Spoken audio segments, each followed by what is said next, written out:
fine. Let's continue.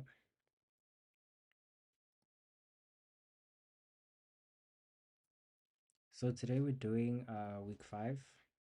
So week 5, what we did is we did JavaScript last week. So now we'll be actually putting everything together.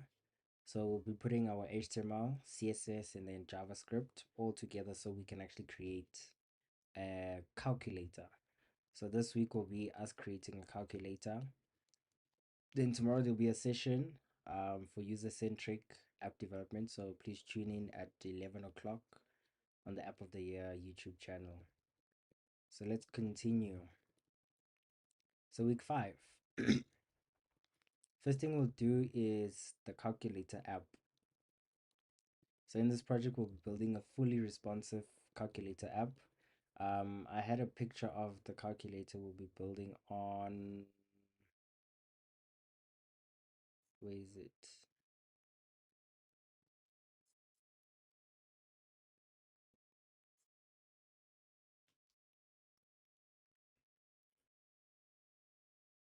Okay, no, it's not there. When app of the year does it. So when App Academy does it, we'll do it. But no, we'll do it maybe on the side. But I'd rather we do it when App of the Year or when App Academy does it, which is I think the last section. I think around, yeah. So this will be on the 20th of June. That'll be APIs. So we'll just wait for then 20th of June. Cool. So I wanted to show you the calculator. Uh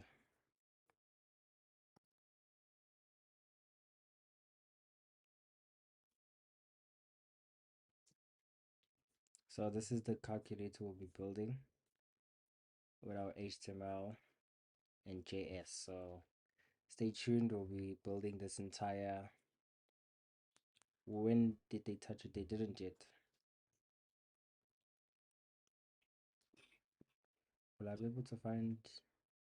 Will I be able to find the group link once you post it? Yes, I'll try and quickly do a QR code. I don't know where the QR code is.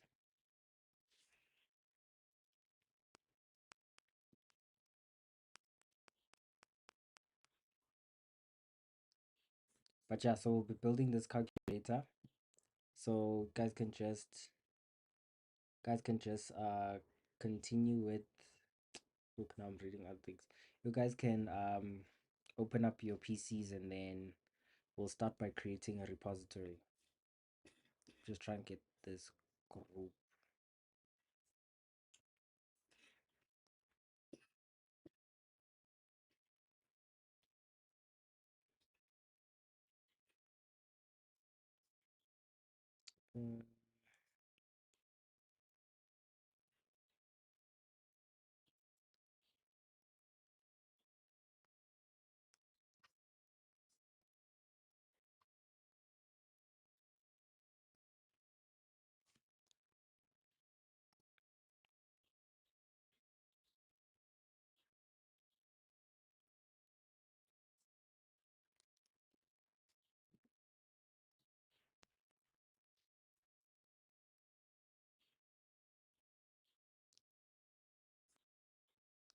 Mm, this is what.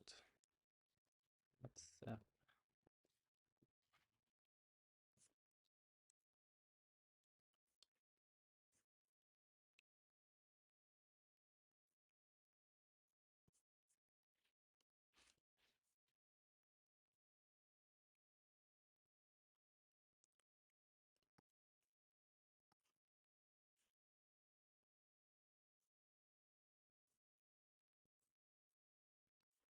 It's the QR code for the WhatsApp group. I'll try and put it on here. Sure, Kaya, how are you?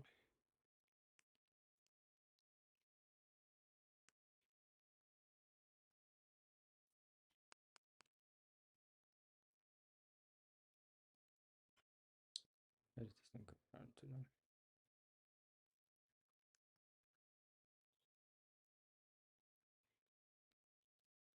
100%.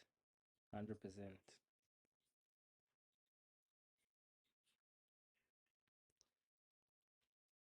Welcome, Frost.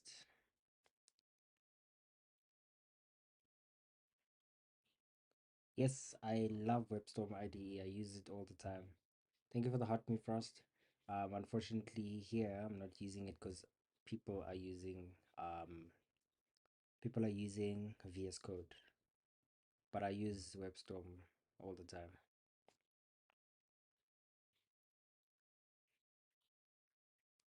Okay, no, let's continue. I'll add this towards the end. I'll add it towards the end. Oh, you were you able to get it?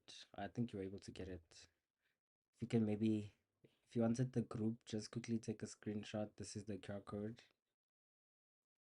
I'll try and add it onto the thingy.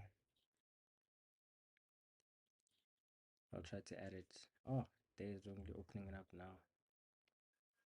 WhatsApp group.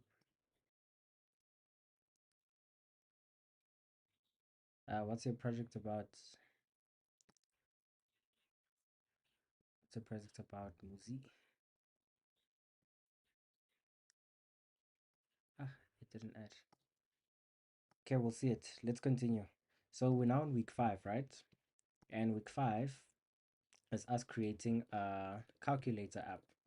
So I showed us the, okay, there's a live stream here. Cool. Are we going to use grid? Thank you so much for the donuts, Frost. Appreciate you so much. Thank you so much. And the roses. Thank you. Why do I not see it this side? Oh, there we go. This is inactive again. Cool. So let's get started. We'll do a calculator. So we'll quickly jump into that. So I want the first thing that we do. Okay, let me just, this was some,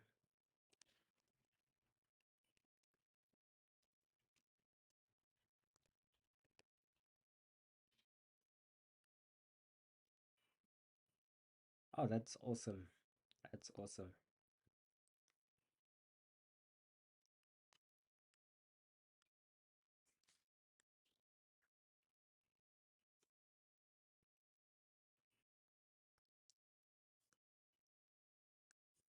Okay, cool. So let's go to our GitHub desktop, create a new repo, and then we get started.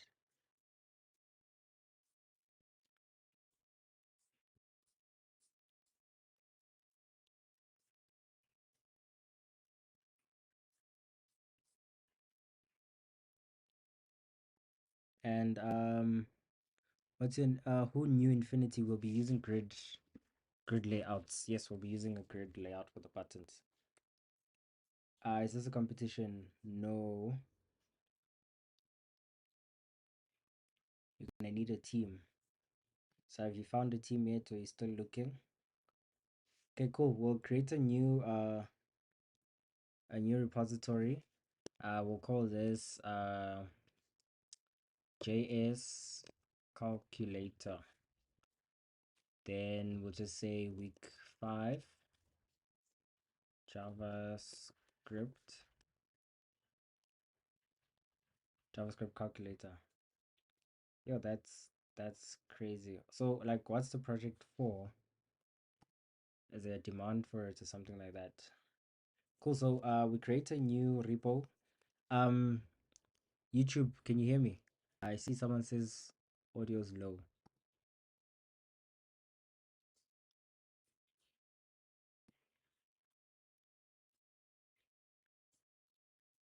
No, YouTube should be able to hear me. Okay, I'm continuing.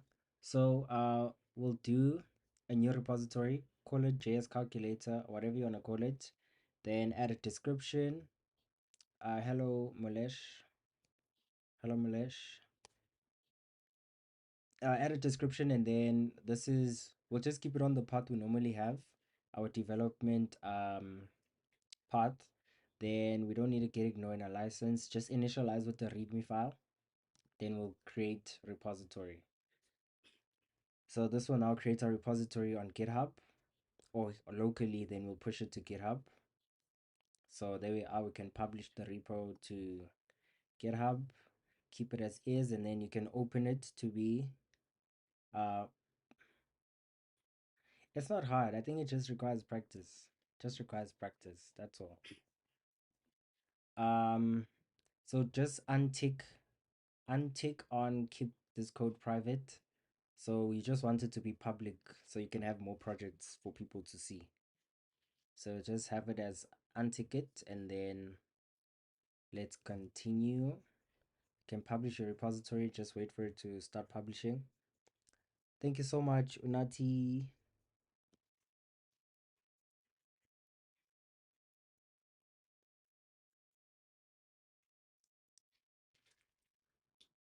100%. Thank you so much, Unati. I'm struggling with the logic, but I'll practice it. Yeah, just it needs practice. So all these projects that we do will help with getting to see what actually does what and learning a bit more.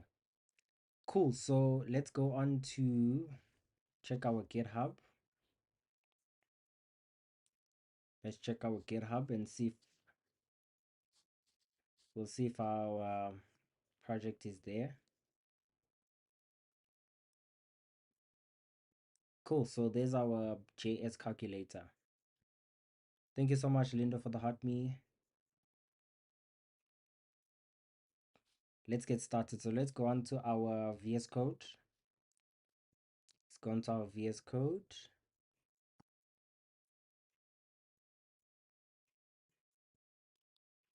We have a WhatsApp group for this specific purpose here, FNB App Academy.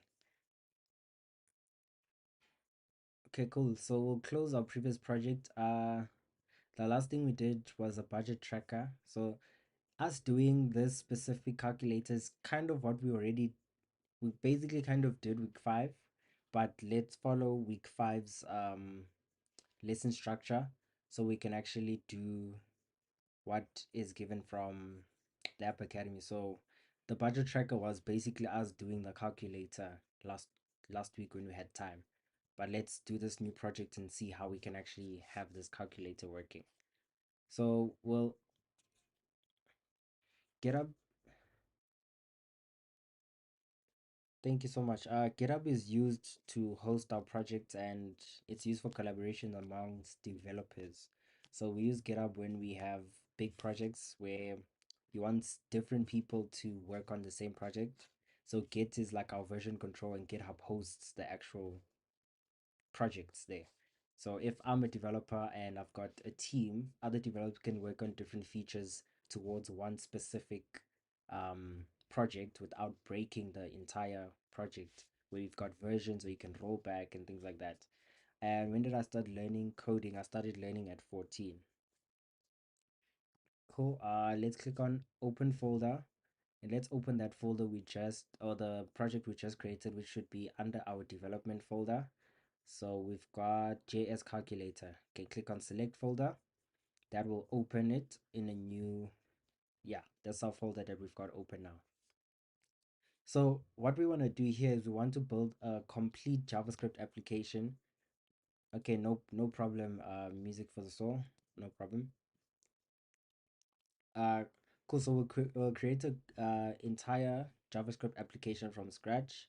Then we just want to understand our event-driven programming. So this will be based on events, and we want to handle different user input validations as well as create an responsive calculator app. So the first part is our HTML layout.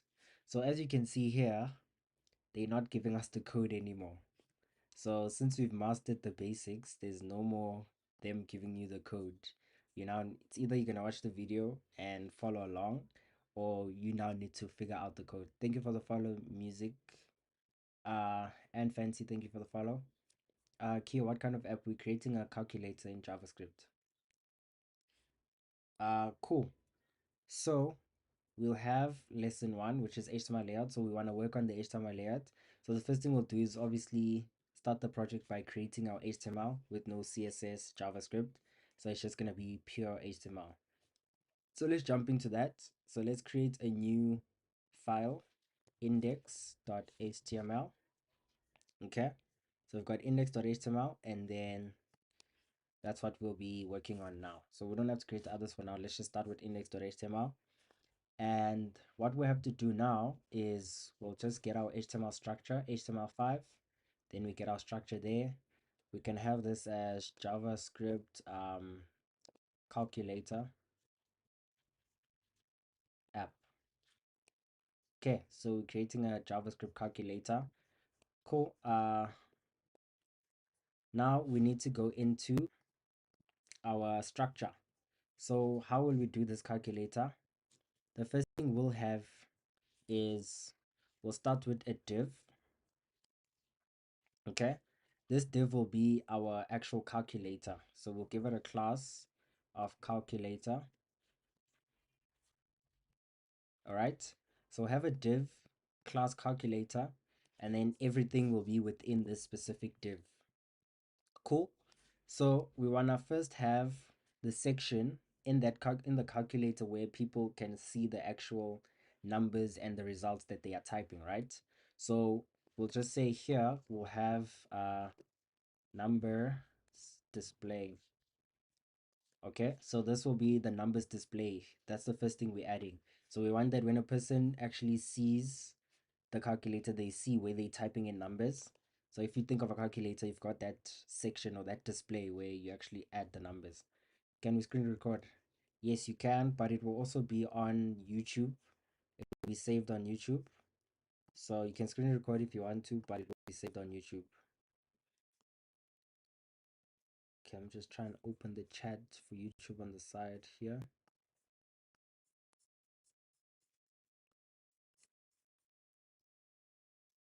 Simpio Khatebe __.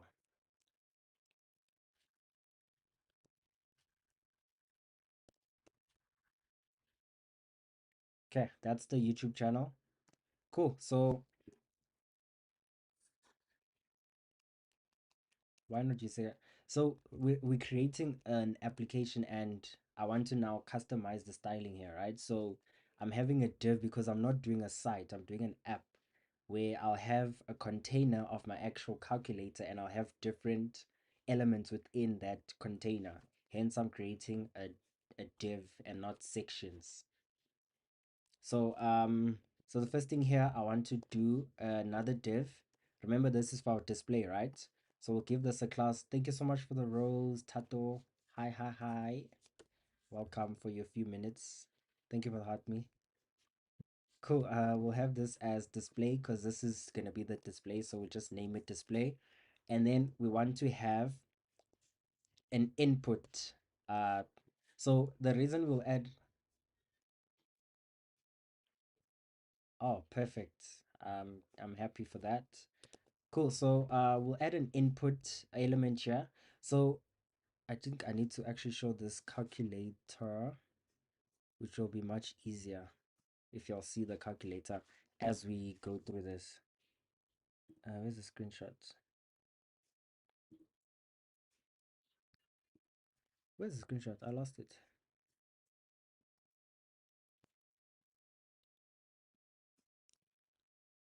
Oh, there's it. Let's move to downloads. So I want to show you all the screenshot and explain what I'm doing. Thank you so much, Tato, for the rose and the is it a hug? Love you so much. Thank you so much. Uh, where's this thing? So I want to show you all the calculator.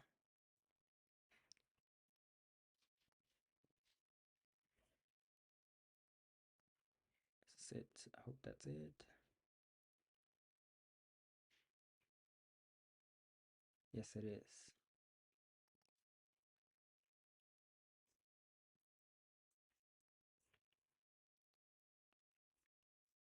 Cool. So this is what we're building, right?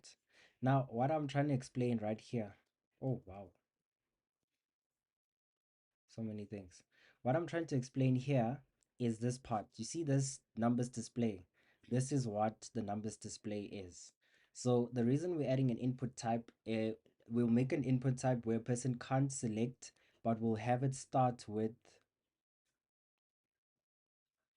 I think they'll announce dates as maybe tomorrow they'll announce dates as to when the competition will end.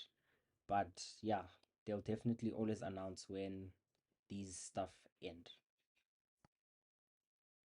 Okay, cool. So right here now, we're doing our input. This part, this numbers display. So we're using an input type. This will be of text, input type of text, and we'll just have this as an ID of display. So we just want to you be able to reference this in JavaScript and actually do some manipulation or changes to the element itself or the values within the element. So another thing we'll add is another attribute called value, and we'll set the value to 0. You know, on a calculator, when you open it up, the first thing you see is 0. So the value will always stay at 0 at first until we make changes based on what the user is doing. So the value will be 0, and we want to add another attribute called read only. So what read only will do, it means that a user can't tap on this and actually input in there.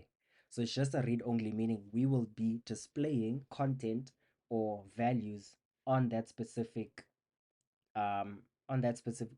Thank you so much, Tato. Is that more coming in? On that specific, thank you so much. Appreciate you. Thank you. So we're adding read only, right? So meaning I as a user, when I enter details, I can't tap on this specific part. And thank you so much, Molesh, for the roses. I can't tap on this part and type in information. It's a read only, meaning no one can actually type in it. Cool. Now we want to work on our actual button grid. So our button grid is this part. So we want to work on this specific part. So as you can see, it's in a grid format, and we will work on the CSS as well as, okay, we'll obviously do the CSS on how we actually display certain buttons, how the 0 takes up 2 spaces instead of 1, and all of that good stuff. So we'll have this in a div. So you can just why is this? Okay, cool. Sorry, my formatting is a bit weird. Team Pablo, thank you so much for the heart me. Cool. So what we need to do now is we want to say that here we'll be working on our, should we leaving should we be leaving only the strings on 0? Like Lungisi, what do you mean? Lungisi, what do you mean by that? Good evening, Kathleen. Yes. The Phoenix, how are you? You still stuck? If you can maybe watch the YouTube, it might help you a lot, like a lot, a lot. Thank you for the Tato roses. Thank you so much, Tato. Thank you so much. Thank you for the love you so much. Love you too. Thank you so much. All right. So this will be our buttons grid. Okay. So the reason we're just adding comments is so we know which section does what and what we're doing there. Okay. So the Phoenix, just if you can watch the YouTubes, I definitely think you should be fine. It might help you a lot. Okay, so we'll work on the buttons grid. So we'll start with the div. Ish, my formatting is being off and I don't like it. No, I don't have any brand deals yet. I want to get those, but I'm not there yet. So I'll just keep pushing until I get them. Yes, Ecos, this is HTML. Cool. Yes, 0 is our placeholder basically. Yes.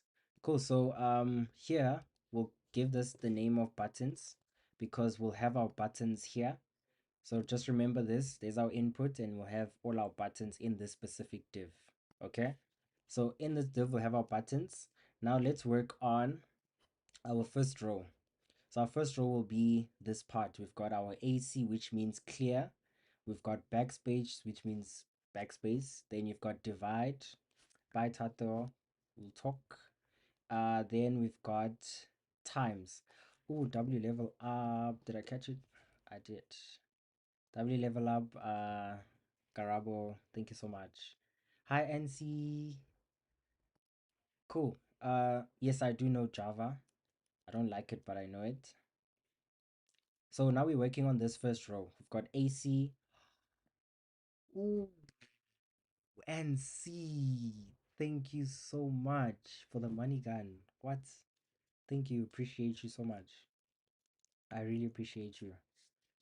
Uh, so we've got this part. We want to work on this specific row first. And are you doing this today or you just watching today?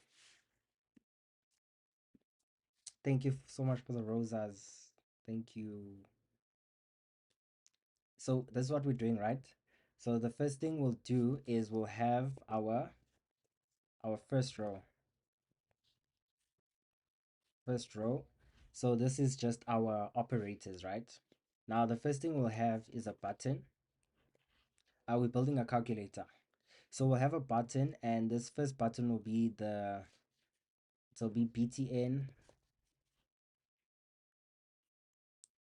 Oh, thank you so much, NC. Thank you so much, NC. I appreciate you. Thank you for joining and the gifts. Really appreciate you. Uh, Corgis, thank you so much. Thank you so much.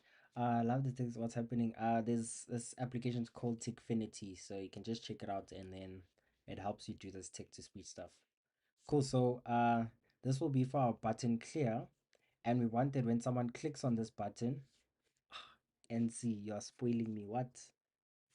Thank you so much, NC. When a person clicks on this, we want to run a specific function. So this function will obviously clear this display because when you click on AC, it clears this display part, right? So let's do clear display. NC. Thank you so much, Ecos. I appreciate the follow. Thank you, NC. Thank you, NC. Thank you, NC. Appreciate you so much. Uh Cool. So we've got clear display. So this is the first function we'll create. This is to clear the display, obviously. And then what we want is to name the button. So the button of the name will be AC. Yes, I have.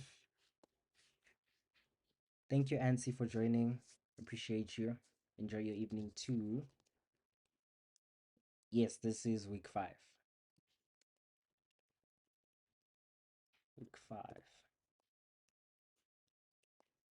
My PC specs, it's a MacBook Air, and M2. I'm using a WFP. Where do you see that from? Like in what context? WFP, WFP, WFP. And Sibaru are showing off. Show off, show off. Welcome, Sia. Welcome, Sia. Okay, so we're doing our first row, right? I'll try and go back. I'll put like some post to ask people. I'll put out a post to ask people where they stuck, and then maybe we'll have specific lives for specific weeks. So maybe someone who's stuck on week 1, we'll do one live where we just go over week 1 again. Then we'll do another live where we do week 2 again, like just to help people where they stuck. So we'll just do that as well. So okay, so the next button we want to create is our NC just was like, you guys are doing small things. Let me show you how it's done. But thank you so much, NC. Uh, okay, the next button is the backspace, right? So let's create another button, and this will have a class of BTN. So BTN will be a class we'll add on all of our buttons because that will be a specific styling we'll make for our buttons. And then the next part is for what the button does. So this will be an operator. So operators. So the reason we're saying operators is because we want all. You tried what? Karabot, I did get your level up. I did get your level up. Uh, so for the reason we're adding operator on this is because the clear will have its own color and the operators will have their own color as well. So all the operators will have this class of BTN and operator.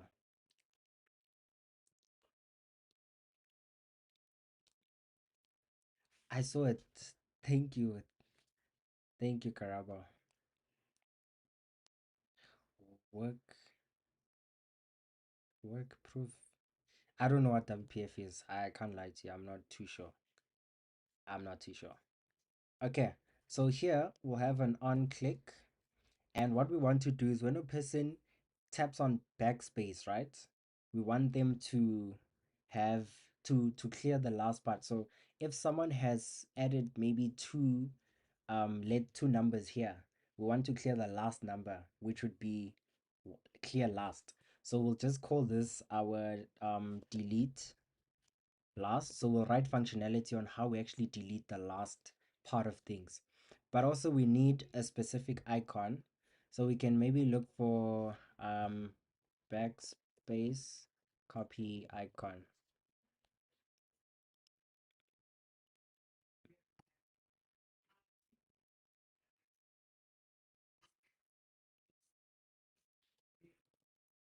Uh, oh, there we go. I can maybe do this. Copy that.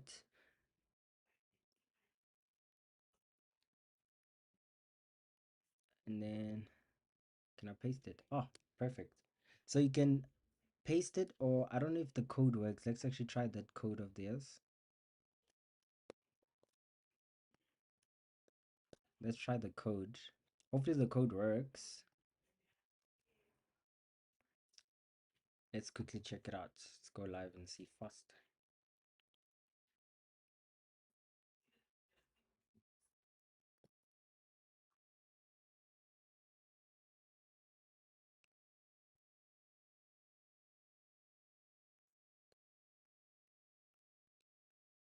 Why are we being slow now?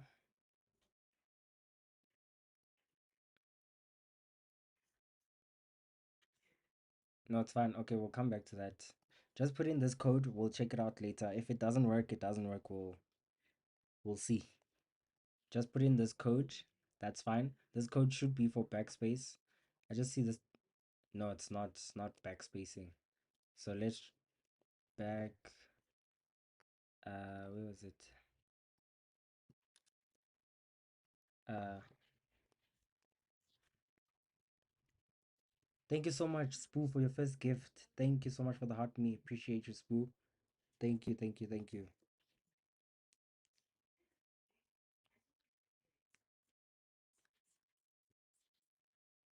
Let's continue. It's fine.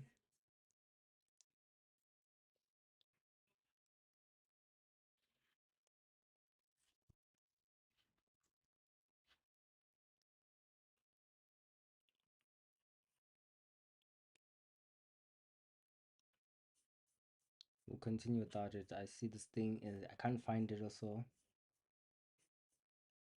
You can just write B. Just write B for backspace for now. B. Cool. Then our next button is our divide operator. So now we're doing an operator, right? So another button with the class, and this will have btn operator. On click, we want to do something. So this will be we're working on display, right? So this will not do the operation, but rather this will, yeah, font awesome. I don't like, because I've seen the new thing. You can, hey, it's kuning lab. It's fine. We'll look at that just now. I wanted to show you. So these, right? These will not necessarily do the operation, but rather show on the display what operation will be done. So what we want to do is add onto our display what operation we are doing, meaning what sum are we doing. So the operation would be, if it's divide, we want to show a specific icon that it will be the number icon number. Not necessarily X, but that also works, Mlungisi, but not necessarily X. So there is an icon that you can, this icon, it's just, I don't know the code. I'll try and find where I found it. But just yeah, we'll have that and then I'll find it for you guys just now. Maybe okay. Losing going off track. Cool. So what I was saying is this will now add on the display. So we can just say append to display. So we'll have this function as one function which will be used for all the operators to append to our display. But we also want this function to, we want this function, yes, even Dell actually. Yeah, you're smart. Dell. Yeah, cool. So we want to append a specific icon to the display, right? So this is divide. So we'll add this icon here, and then we'll add the divide symbol.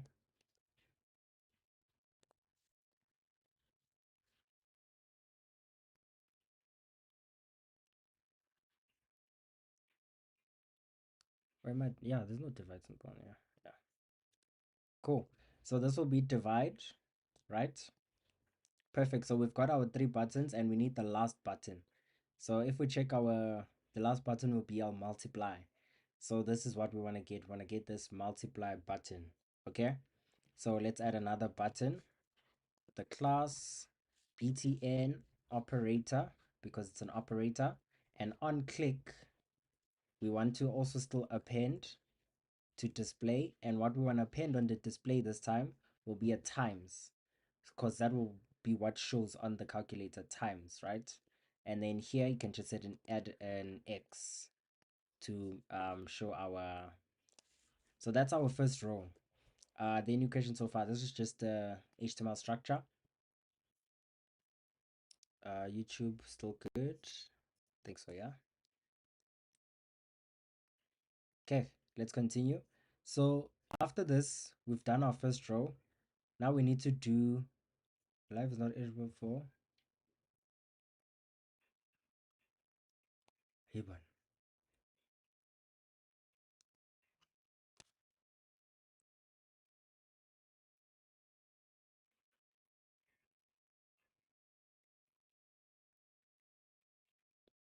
producing,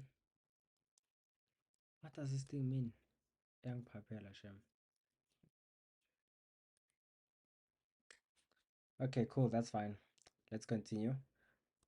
Uh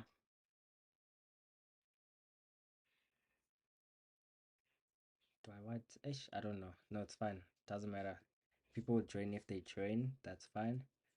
Let's continue. This now will be our second row. So our second row will consist of our numbers and one operator, right? So we'll just add, this will be our numbers, right? So we'll add a button with the class of btn number this time. So this will be for numbers. So it will be a class name for numbers.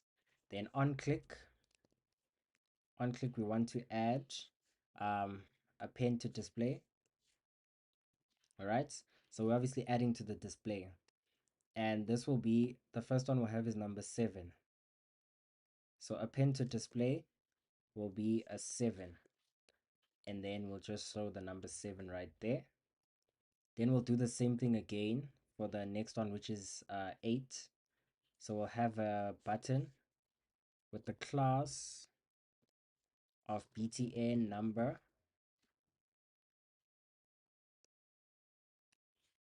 Hi guys, is an interview with content on IT Varsity LMS. Is anyone with content on their IT Varsity LMS? Okay, on click, append to display again, and we want to append the number 8 this time. Then we'll add 8. Then we want to do number 9. So it's button, class, and this is our btn number. On click, we'll have append to display again, and we'll have the number 9. 9. No, I don't. Someone asked me about it last time.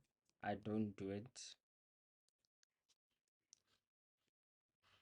A thing. No, I don't. Cool. So now we need a button for our operator. operator being this specific, um, sorry, this one, the minus now. So we'll have a button class etn operator, because it's an operator. On click, we want to append to the display a minus this time. All right, so it'll be a dash, and then we'll just show the dash here again.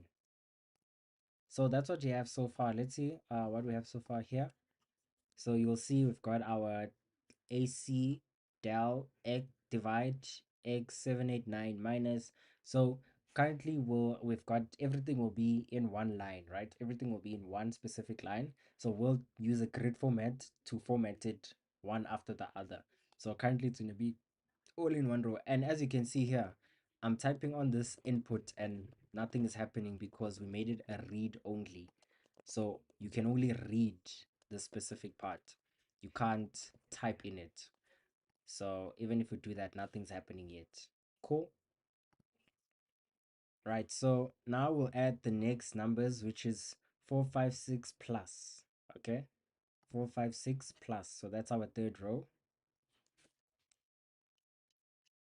456 plus. So this is third row. It's our third row. And then in our third row, we'll have, what are the numbers again? 456 and plus. So we'll start with our button class. This is a btn of number.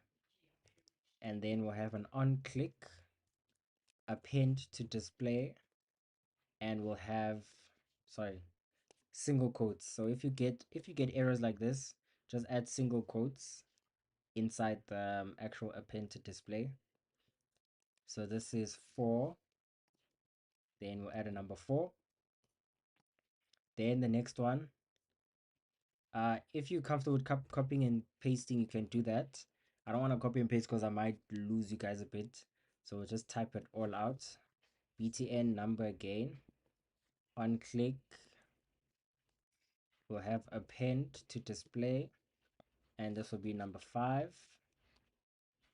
And then we'll have another button class btn number, and then we'll have on click, append to display, and we'll have number 6 in there. Then we'll just show a number 6. Okay, and the last part will now be our operator. So this will be our plus button. So we'll have a button class btn operator, and then on click will be append to display, and here we will have a plus, and we'll just show a plus there as well. Okay, cool. That's our third row done. And our last row, or second last row, would be this one, 1 2 3, and then we'll have this equal. So I'll show you now how we actually get this equal to show up on both instead of one, right? Before I go, how do you avoid tutorial how? And what did you do every time, guys? How did you play so return hub? Yo, I can increase it more. I won't be able to see much if I increase it more. It's already so big. What can't you see, Sandisio? What was to avoid tutorial how? I think doing projects. I don't know. I did a lot of projects using tutorials, and then I started just doing them on my own. I'm not sure. I'm not sure. I might also end a bit early today. Try and finish as much as I can. Maybe by like 10 might end so I can actually do some work. I've got some work to do as well. So yeah. We'll see when we can do COD.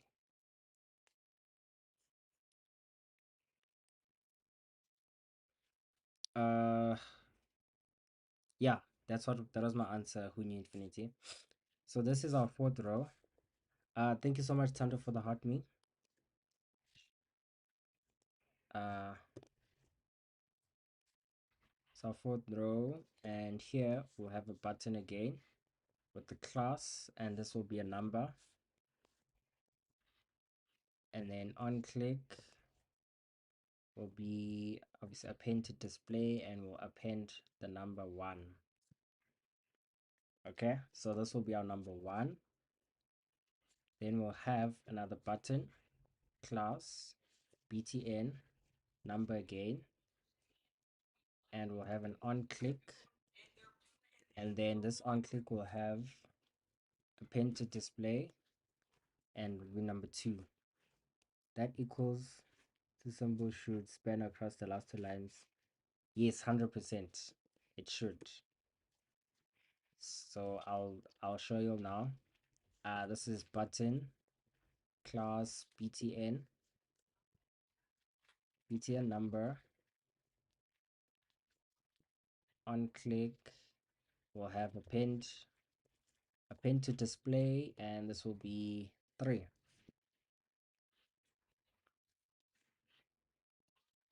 All right.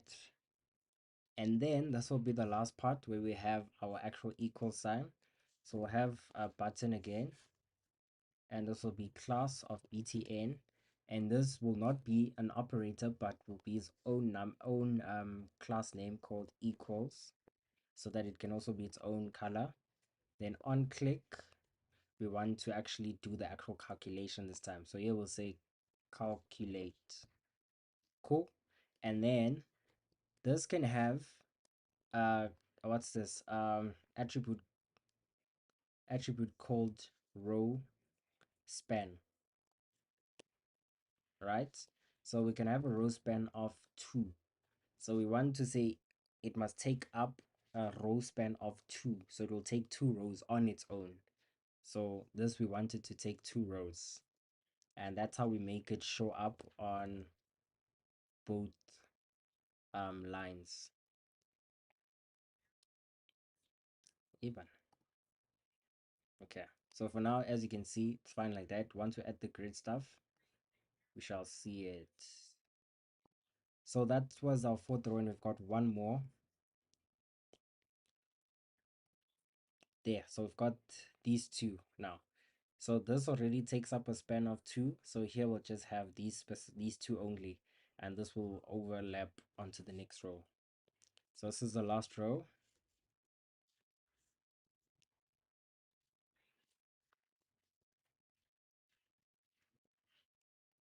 And in this row, we'll have a button,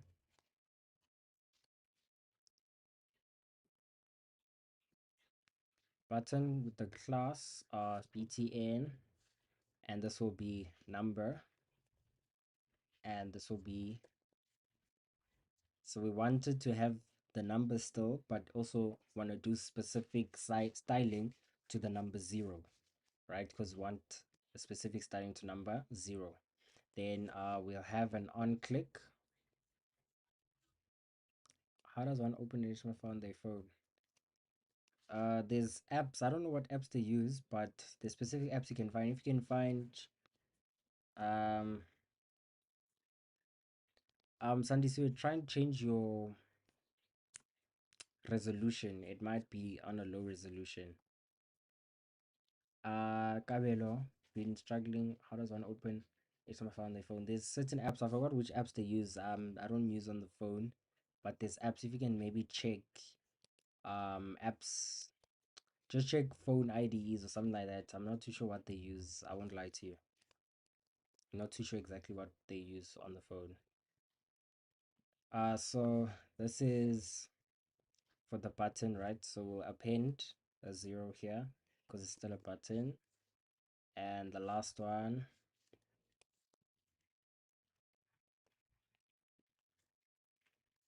btn number.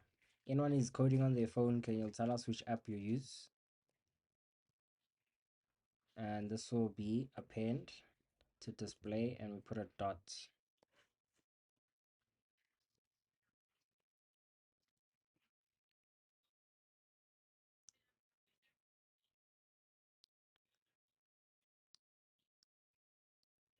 Row span is to move both is to have this specific element within two rows. So it will span over two rows. Hi, I want to know what website do I have to use in order to deploy my app. So we used Netlify. You can host on other platforms like get a domain on Host, things like that. Then you host on there, but we used all your Azure. So we used Netlify to host for free. Um, so this is a dot, right? So now we're done with this HTML, and then all we want to quickly do is create our other files, which is our style.css and our script.js. And then we'll just try and link these. So we link. Thank you so much, Sandra, for the roses. Thank you so much. We'll link our script here. Do script source, and this will be script.js. Then we link our style sheet here. Link CSS. Yeah, perfect. So we've done our links and we've done our bare HTML. So this is what we have so far. This is our calculator. No functionality yet, but we need to actually now work on the styling for it, right? Or okay, wait. Let's actually. I'm jumping the gun. Let's move here. Oh, don't open my full emails. Cool. Thank you so much, Tando, for the roses. Okay, cool. So we've done our HTML layout. They said on iOS there's Spec Editor. I don't know if it's exactly how you spelled it. SPCK Editor. Cool. So we've done our HTML, right? So we're done with lesson one. Now we want to do an event handler. So here we'll set up some event handlers that will detect when a button is pressed. So what we want to do is add some. We want to add some console.logs. So when a button is clicked, we can see the event actually being handled, right? So that's what we'll be doing now. So let's quickly commit this part. So this was HTML layout. So we can quickly commit this. We'll have this as lesson one, HTML layout, and commit. Ah, should I say commit and push? Wait, let's cancel that. There we go. Commit and push. Yes.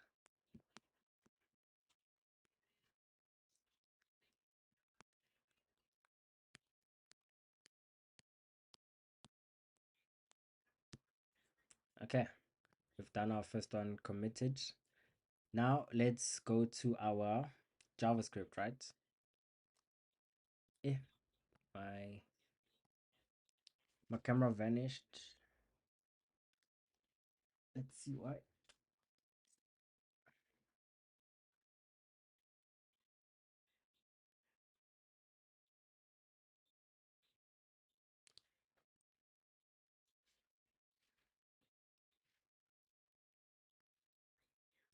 It's because TikTok's gonna kick me with no camera.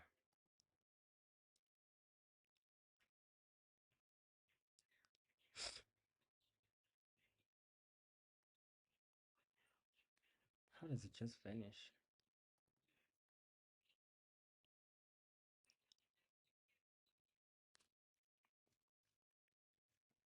Cool.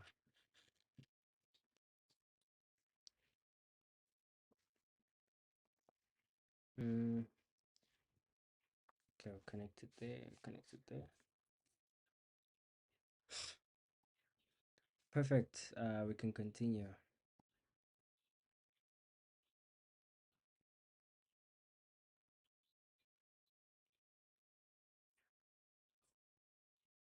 Okay, perfect. Okay, let's do our JavaScript now. So firstly, we'll try and get our display loaded here, right? So we'll have a variable of the display. So we'll have this const display, and this will be equal to our document dot get element by its ID, and ID is of display. But I'm showing correctly, right? Yes, I am. Okay, so we've got our display captured here, right? I don't know if I need like an extension to show JS. Nice. This does not look nice.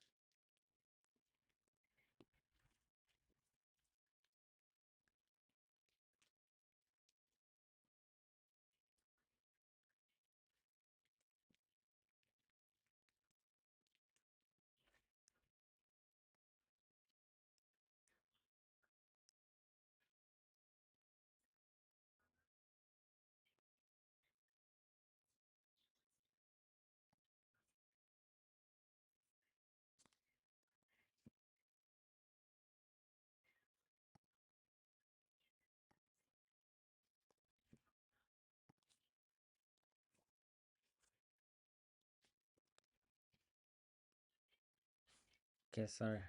This thing was just annoying me. It looks a bit, it still looks weird, but it's fine. We'll continue as is. So here we're just getting our display. So we're just referencing our display. Um,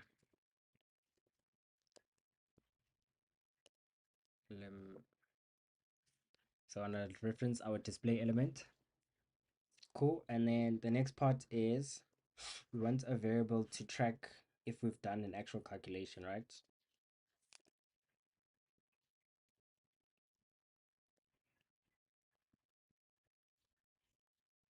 So obviously if we're tracking if something has happened, we're just checking yes or no, which can be our true and false. So we can have a let variable which will change every time we calculate something. So for now it will be false because we haven't calculated anything. So let is because we'll be able to change it. So using let as our variable. So the next part we want to have is the function to actually append. We want to append to our display. So we'll have a function. This will be called append to display. And this needs a value, right? So this will be whatever the user gives us. So we'll just name that as value. So that will be whatever the user gives us. Hey, the snoring in the background, always. I need to try and maybe like edit that sound.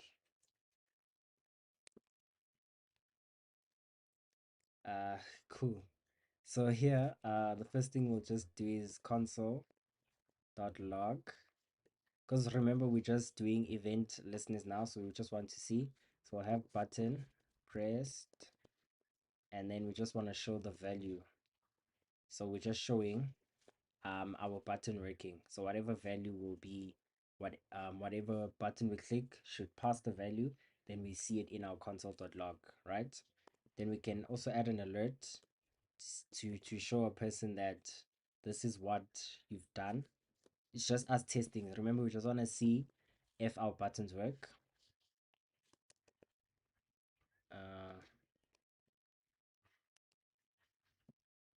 Cool. So we'll just say you pressed plus value. So if we go, we've linked, right? Let's go try it out quickly. So it tells us we've pressed star, we've pressed 2, we've pressed 0. So we know our buttons are working. The functions are working basically. Conjurant lesson 2 now. Event handlers, yes. Cool. So let's move on. So that was the first function. Then we'll have another function to clear our actual display. So this will be function. This will be clear display. Cool. And we don't need any parameters for clear display. Then we'll have another console.log, and this will tell us that clear button pressed. And then you can add an alert again.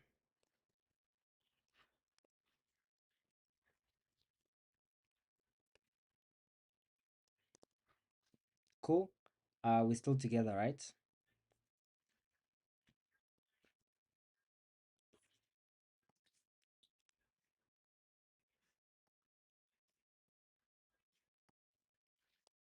We're still together, right? I hope we're still together.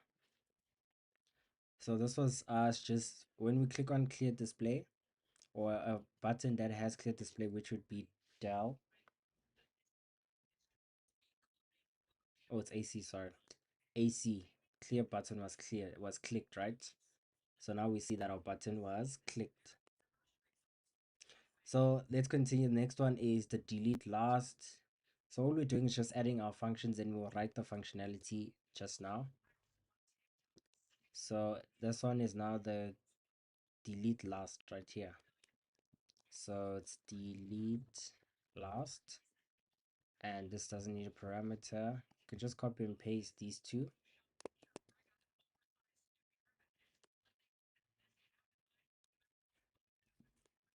and this will be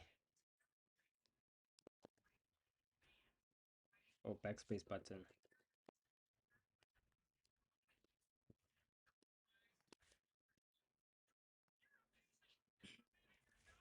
Backspace button was clicked. Cool. And then we do our next function.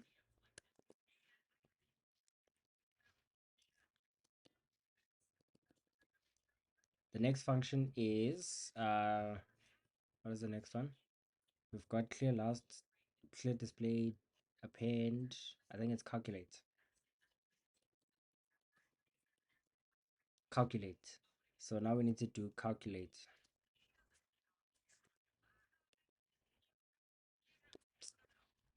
Calculate, and this doesn't need any parameters. So again, we'll just paste in this. This is obviously equals button.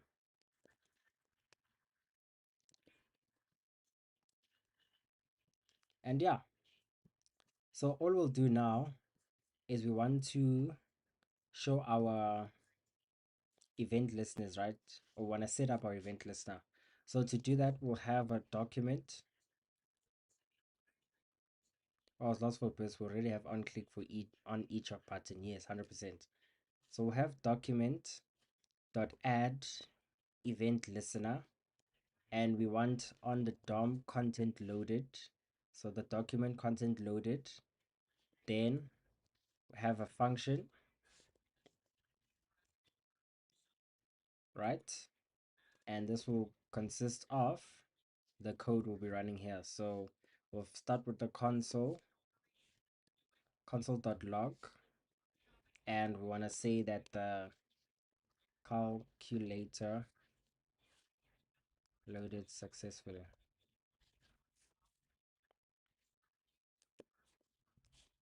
right? The calculator loaded. Yeah, definitely. Not necessarily hard, but it is a lot of information. It is a lot of information. So we've got our content console.log there, and then we can also have another one to show our display element.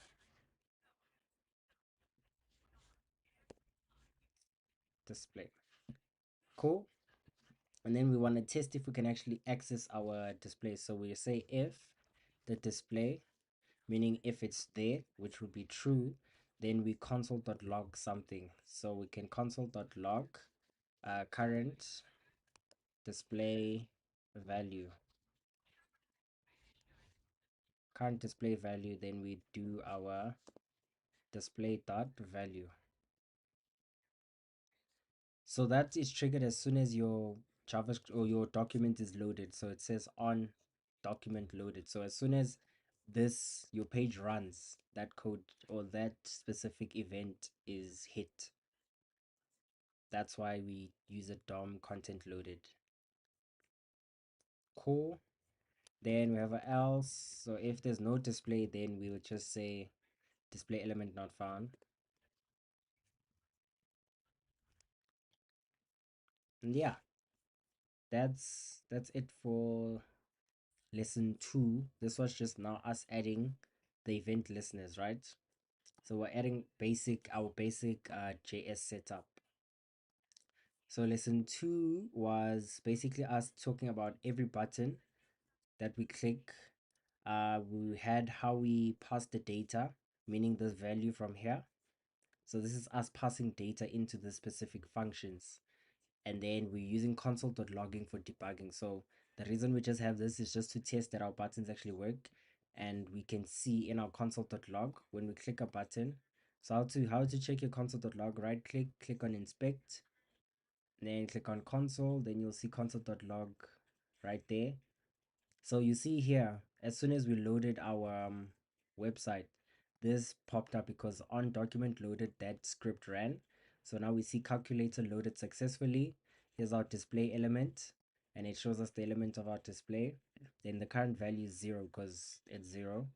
And yeah, so that happens on load. As soon as the document is loaded, that's the function that gets run. Cool. Are there any questions? So this was just us testing to see when we click on something, do our things actually work? You know, we just want to see do our buttons actually work.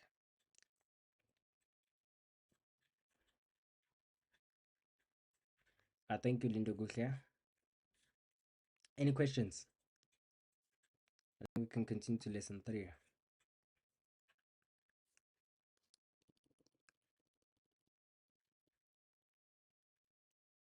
Okay. Let's commit first. Lesson 2 was event handlers or listeners. Handlers. Yeah. Event handlers. So we got lesson 2, event handlers, commit and push.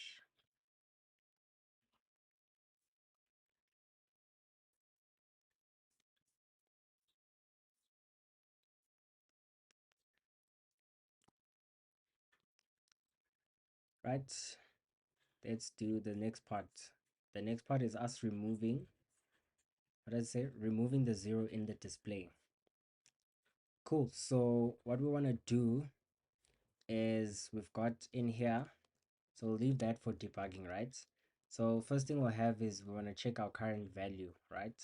So we'll have a variable of current value, which will be equal to our display dot value. So whatever's on our display is the current value we have, right? Then we want to check if our just calculated, and so what we want to do, if we've already calculated and the user presses a number, we want to just start afresh, right? So if just calculated, meaning this is true, and the is not a number is false, meaning not is not a number, meaning if it's true then it's false true. So we're just saying that if it's not a number which is true, that would mean will become false. Therefore, this if statement is not valid. But if it's false, then this will be flipped to true because we want it to not be a number. Then the entire if statement or this is now valid.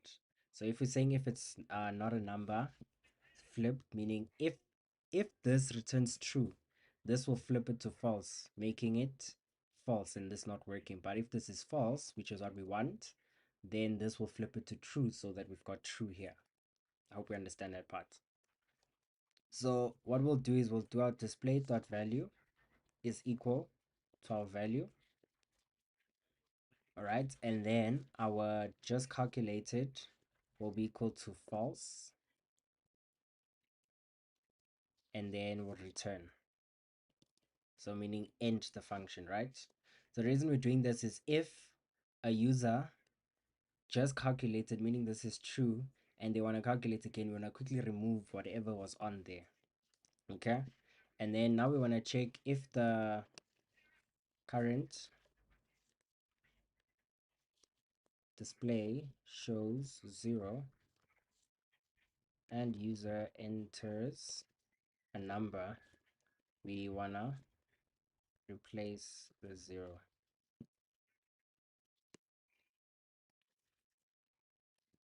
Yeah, so what we're checking now, if our current display displays 0 and the user presses on a number, we want to actually now replace that 0 with whatever number the user entered.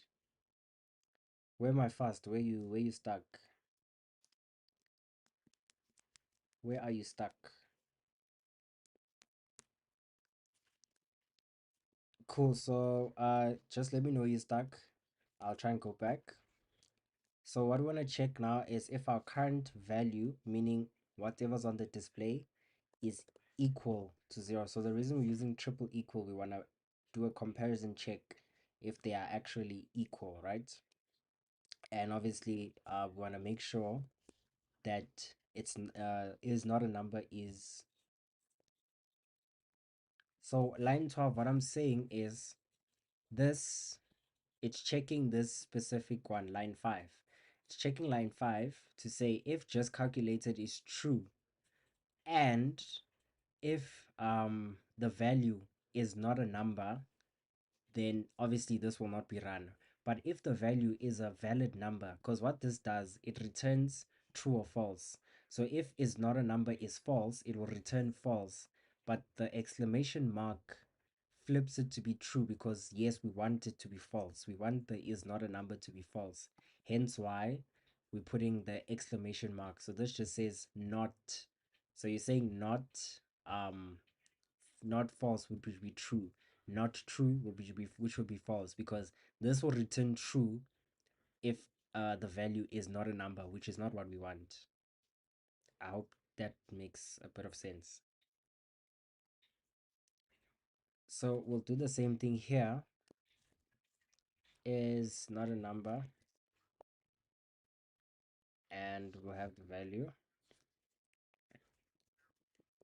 Are we good? SGO.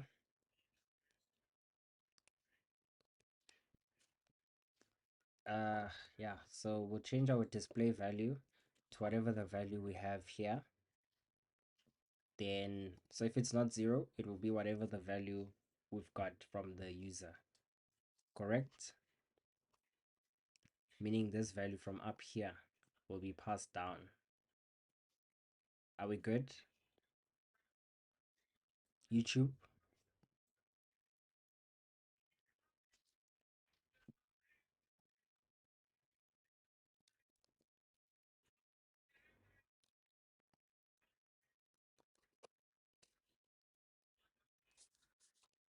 Okay, let's continue. So now if the user enters decimal, we want to keep the 0.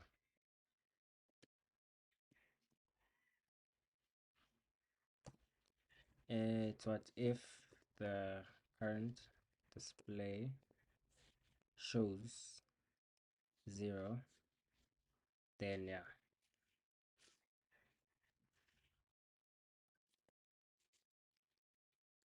Yes, we could. Cool. So this is what we're doing now. So we'll have an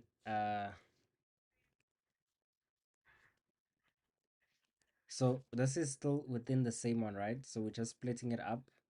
You could have it within the same, just for demonstration purposes for you guys to see what's what. You could have it like this, but you can also still have it with the comment above it, but it's still within the same if. So it's if, then else if.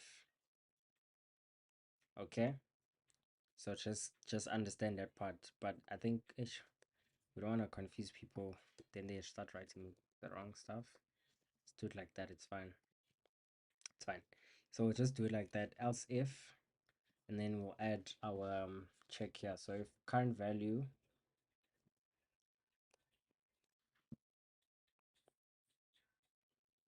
where do you see before the code? You're talking about like, that's a comment as well. This is a comment. Is this what you're referring to?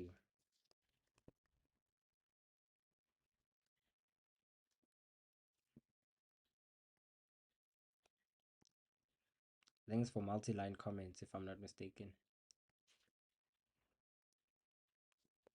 Yeah. Cool. Yeah, that's just your multi-line comments.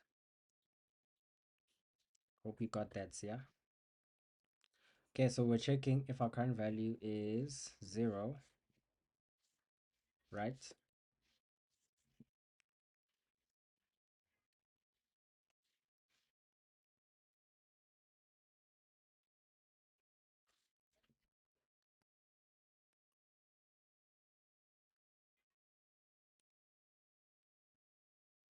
So in CSS, the star means you are just doing all elements. You mean like just like that, right?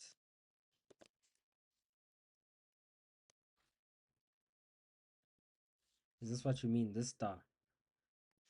Because this, again, is a comment.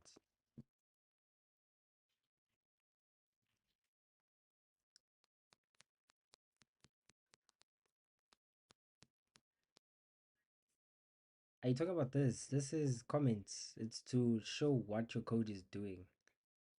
And if you have this star, that's for all elements. Yes, I'm confused, Hashem. Please, I don't know if that's what you mean. If you can tell me which part I was doing, but mainly the what's this asterisk and forward slash. Yes, the star. This is for all elements in your HTML file. It's just to reset.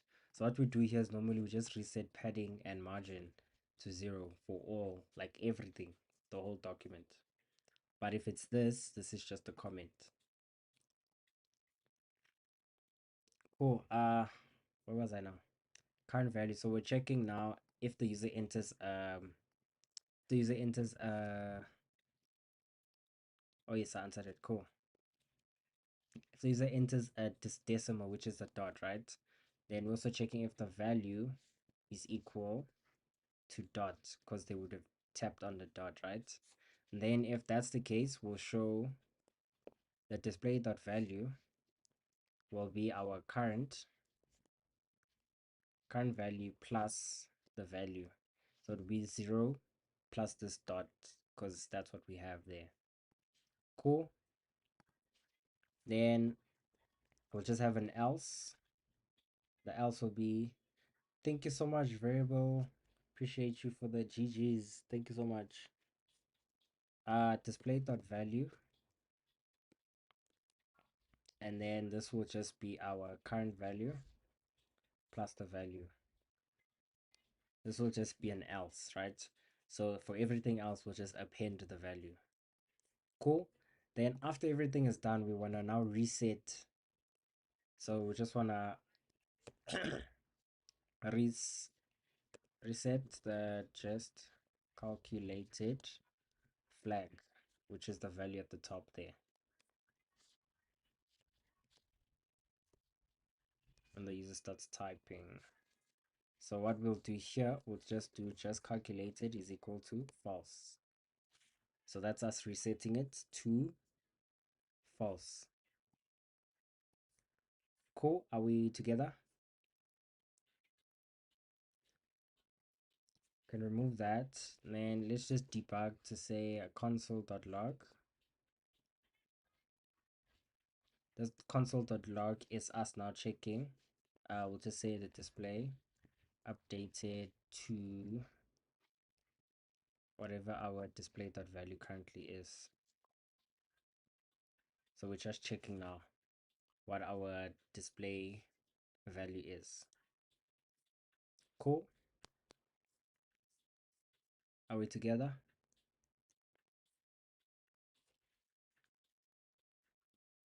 I must just say because at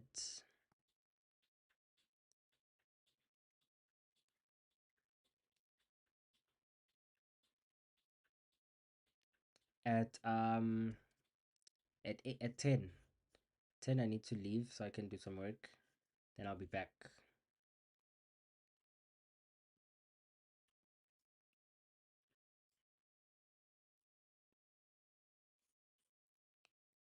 Okay, I hope we're still together. Not saying anything. 2K. Okay, then this display, what is it? Delete last, right? So if there's only one character with zero, we want to reset to zero.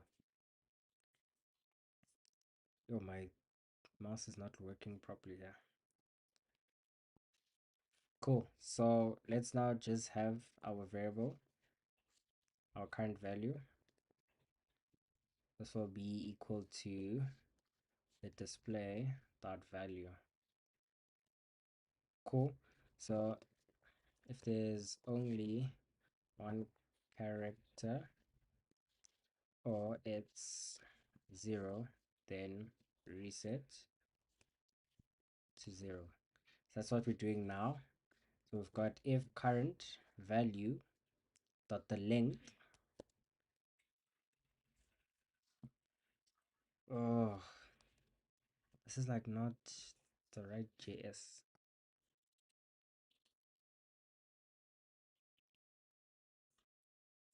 Maybe pretty actually. Ish.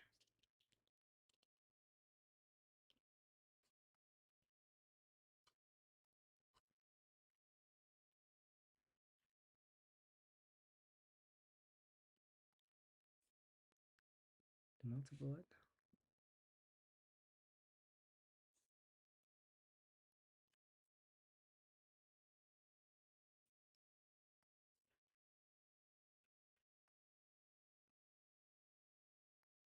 I forgot how to do prettier. That's not it.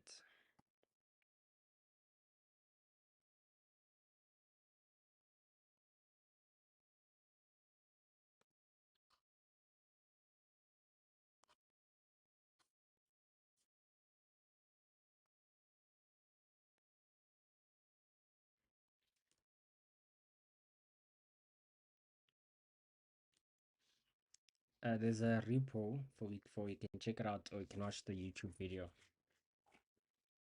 But yeah, there's a repo with all the code where you can actually just check out what's missing.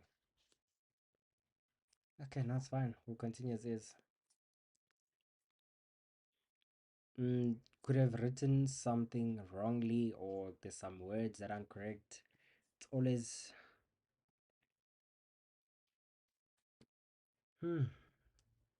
wants to kick me out again.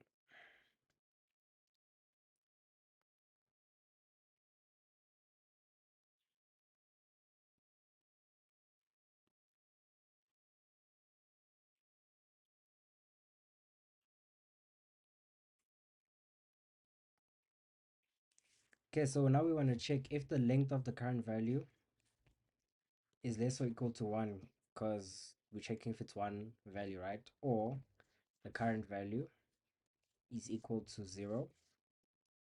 Then what we want to do is change the display dot value to equal to 0,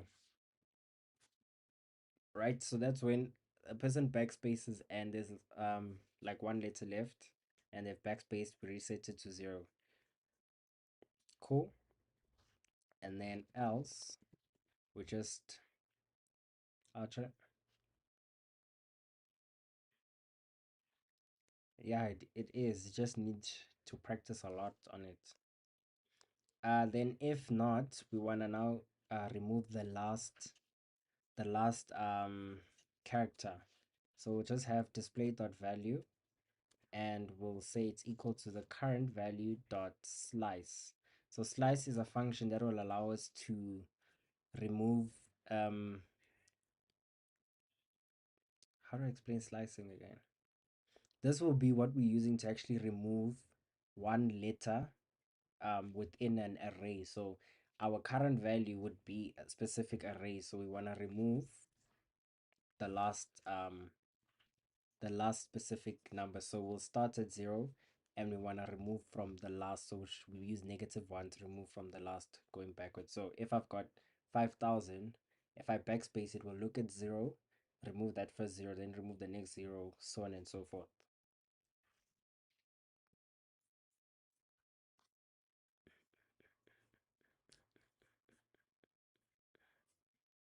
Thank you so much, variable. Uh, is it? Let me see. So far,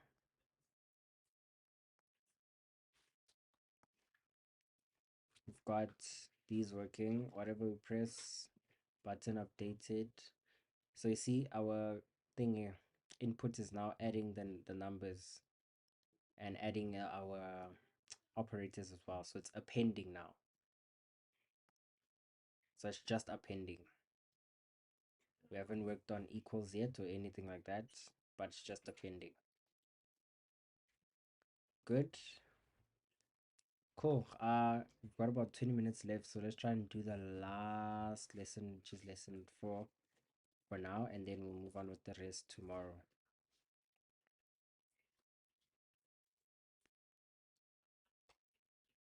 At least they'll be short on YouTube. Hey, they've been very long on YouTube, and I know they're a bit long. 100%. That's what we want. That's what we want. Can we get to that? Okay, good. Are there any questions on this part? Lesson 3 was removing the 0 in the display. So all we're doing is now being able to remove the 0 in this display, okay?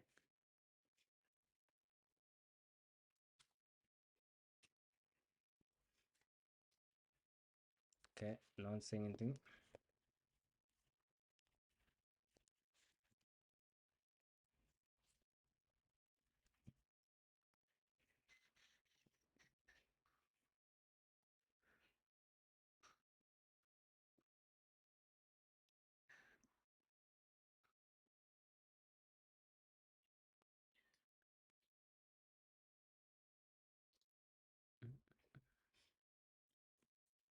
No questions, right? Can we continue?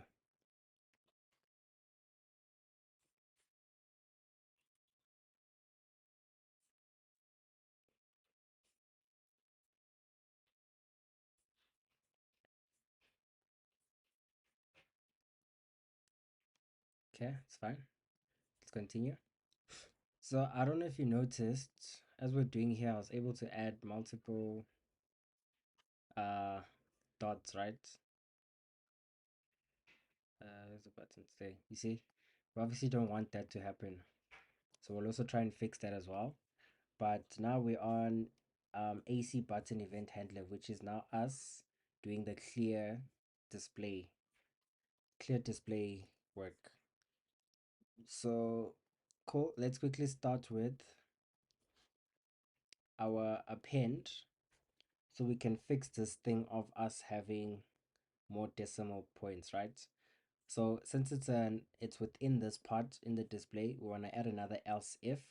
So we could just equals this one and then add else if, then this will be here. So here we just want to check now. We want to prevent having multiple decimal points in the same number, right? So we'll check else if the value is equal to dot. Okay, else if the value is equal to dot, then here we want to get the last number in the display, right? So we want to get the last number in this display, so this will be let last number equal to current value dot split. Now what we want to do is we want to get the number and not the operators, which would be the plus, backspace, minus, star.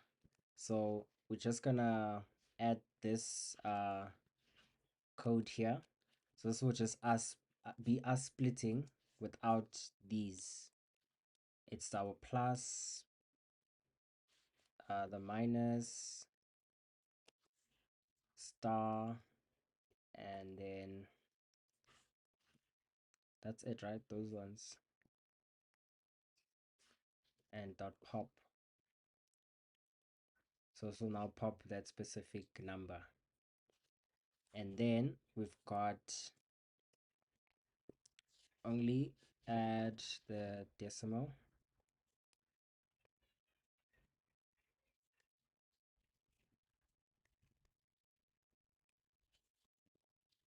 So and only add the decimal if the current number doesn't have it, right? So we'll say if our last number dot includes. So this is a function that you can use. Dot includes the dot. So it will check if this last number has a dot, then we'll do something. But obviously, we want that if it does, which is true, we don't want to actually change the value. So it will be flip, which will be false. So we want to change it to false. So we'll say display dot value is equal to our current value plus our value. That's if it has a dot or doesn't have a dot, right? And then everything else should be fine as is.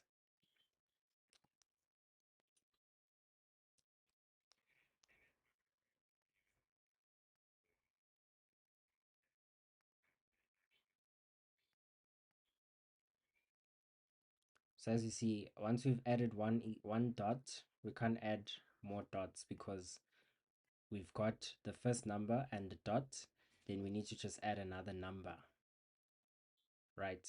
So we've fixed that issue of us having our dots showing up multiple times.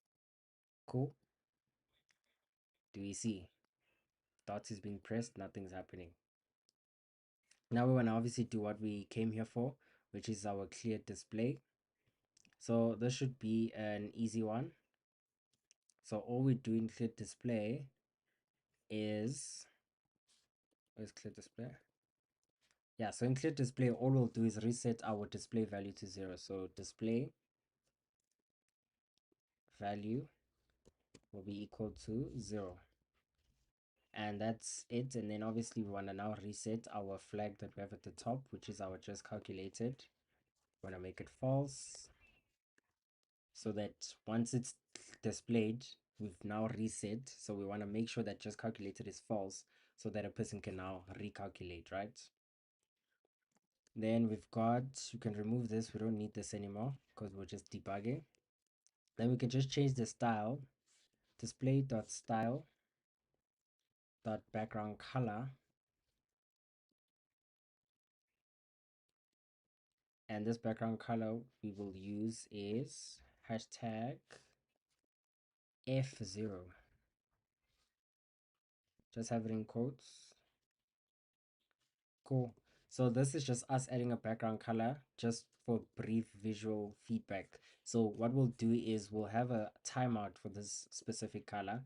So we'll have a timeout, and then this timeout will remove the background color after a certain time. So all we do is we have a set timeout, and then we want to have the timeout to run for 150 milliseconds, right? So once this is done, it will run the code in here, which is what we'll do to reset it back to 0 or back to empty. So it's display.style.background color. Then we set it back to nothing, just like that. So all we're doing here, as soon as you've cleared, we just want to change the background color of the display to this. And then we'll set the timeout. After this specific amount of time, this will be reset back to an empty style background color.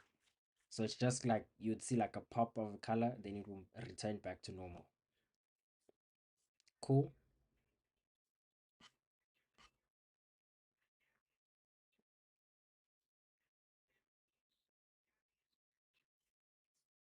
Any questions? Well, let's see it actually. Say 7. So you see if we say 7, 8, 9, then when we press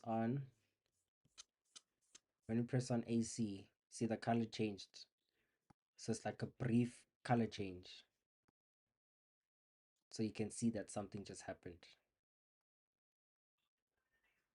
Plus 44 and AC. So you saw that. So if you wanted it to be longer for a person to see, you can have 1 second. So if we say 7, 8 minus 45 that's on for like a second, you saw. So one off, one off. That's all that is doing. It's just a nice visual display that we're doing, right? Now, another thing we want to maybe do is we want to be able to add, you know, how you type with your keyboard. So we want to be able to capture keystrokes from people as they typing, because if it's a calculator, we want them to be able to actually type with their keyboard instead of having to tap, right? So we can have this after the functions. Oh, oh, sorry. Okay, so we'll have it above here. So we'll use a document dot event listener, and the event listener now we're looking for is a key down. So key down is a specific event that will check for keys that are being pressed by the user, right? So we're gonna map just different keys to say when a user presses this is what it is for us. So we'll append that to our display, right? So when I do a key down and then function, we want to have the event. So the event listener, we just want to have that variable right there. And then first thing we'll just do is console.log just to test our function. So we'll see key pressed, and this will be event.key. So what we did here is we're now setting this event listener. We're getting the value of event, and we able to access that object and see the key that was pressed, because we want to check specific keys that were pressed and do something with those keys, right?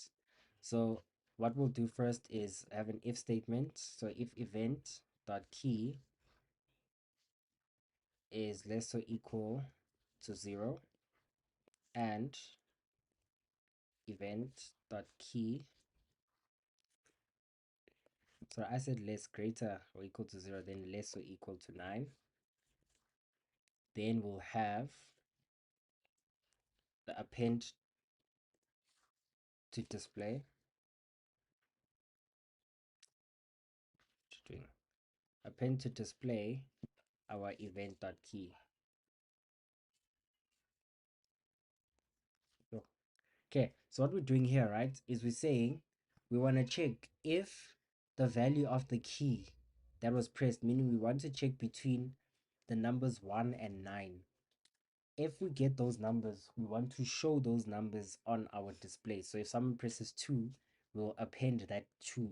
But if they put any other key like a H, which is still a key, if it's an H, and then it's not gonna be added in the display itself. Do we understand that part? So that's the first part, and then we'll have another else if, or we'll have an else if, and this else if is to now check our decimal. So if someone puts a full stop, which is decimal, then we'll append the decimal. So all we're doing here is appending to display whatever the user clicks, so that whatever they click actually works. So here we're checking if the event dot key is equal to dot, then we just append to display a dot, and then we'll do the same thing for the rest. Else if again. So here again, what we'll check now is we'll do our operators plus, minus, star, and divide. So this will be for plus event dot key is equal to a plus, and then we'll append to display a plus. Please make sure you've got your plus in quotes. Then the next part is a minus, so we'll do an else if key or event dot key is equal to minus. Then we want to append a minus to the display.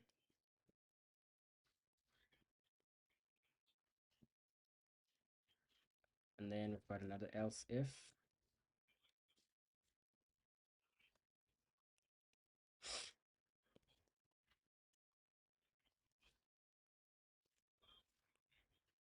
This will be divide, right? We'll have times.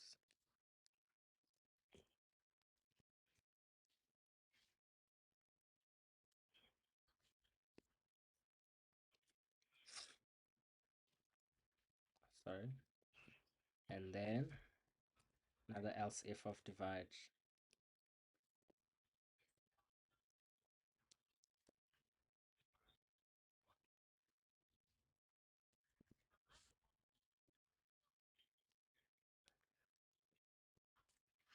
So, um, let's append, but I want to show you something.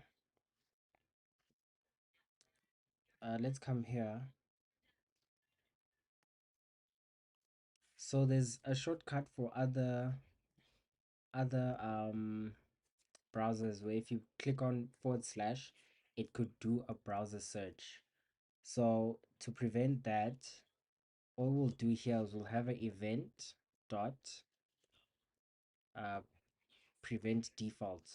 So this will mean whatever the default for this key is, can we prevent it from not happening? So it's not gonna execute. Forward slash would maybe take you to a new browser search.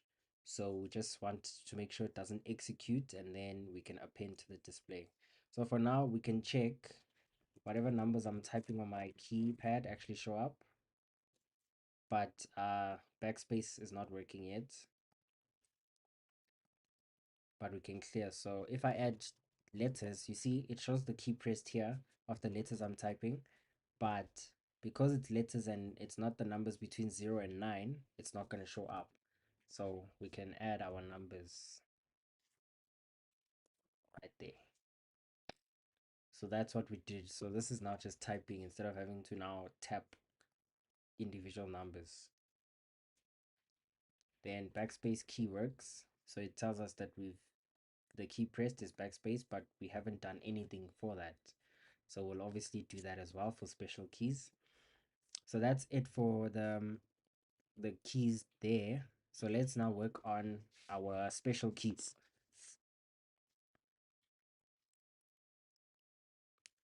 So we can just have another else if.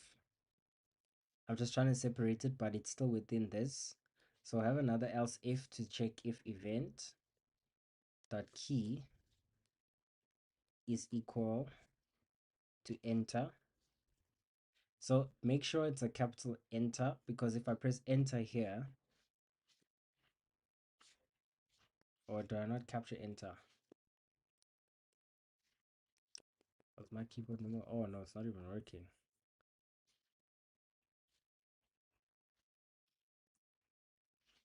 What did I break? Oh, something's asked. I've got an else here. Yeah, so it's not gonna work yet. Wait, let me remove this so you can quickly see. There. So you see when I press enter, the value there is capital E for enter. So when I press on enter on my keyboard, it's a capital E. So make sure when you're actually writing this code, it's whatever it should be a capital enter as well, but just make sure it's the same. So don't have a small letter E, or else you're not gonna capture this actual event. So we want capital E enter. Cool. So we're checking if the event is enter or the event key is an equal sign. So if someone maybe selects an equal sign, then we want to still do the same thing. So if they just tap on equals, then it should do the same thing here. So here, obviously, what will happen is we calculate. So we run the calculate function. Then we'll have another one, an else if. So here in this else if, we want to check clearing the display. So if someone presses escape C or capital C, those are shortcuts for you to clear. Then we'll clear the display. So we'll do an event dot key equals escape. So that's your escape sign. Or if they have the key event dot key is equal to a C, lowercase c, or an uppercase C.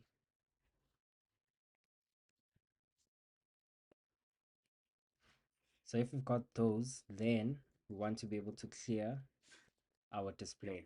So we already have our function called clear display. Then if we click on any of these, it should now run this function clear display and clear the display. Then the last one will be our backspace. So if our event dot key is equal to the backspace, if it's equal to backspace, and then we just want to delete last because we have a function called delete last.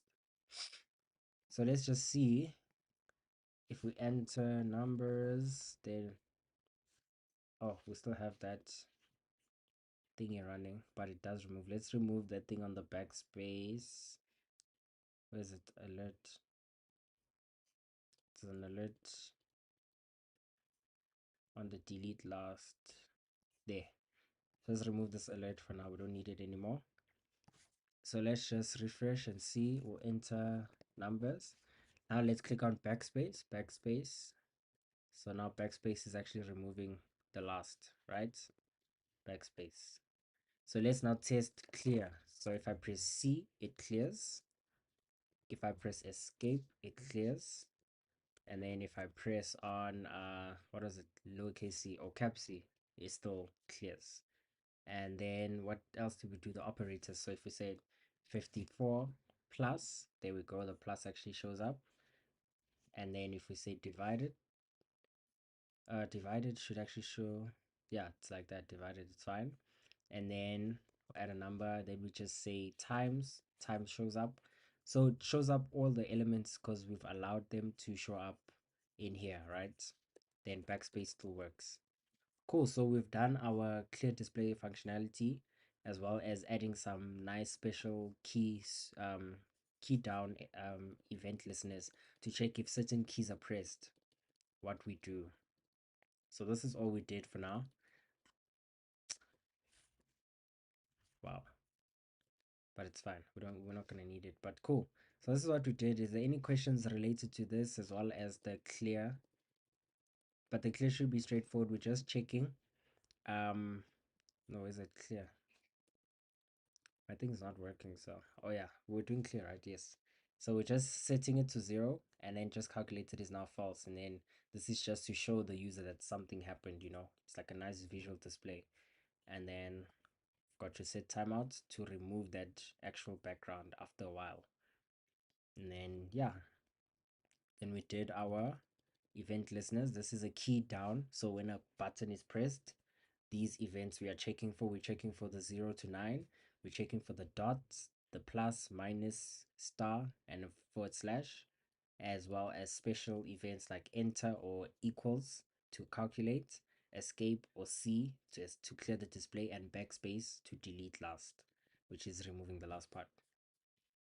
So that's our lesson 4, right? Are there any questions? AC event, oh, AC button event handler.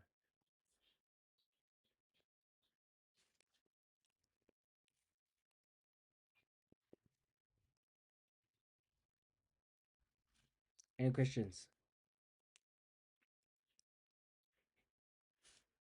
So we added those and custom key down. And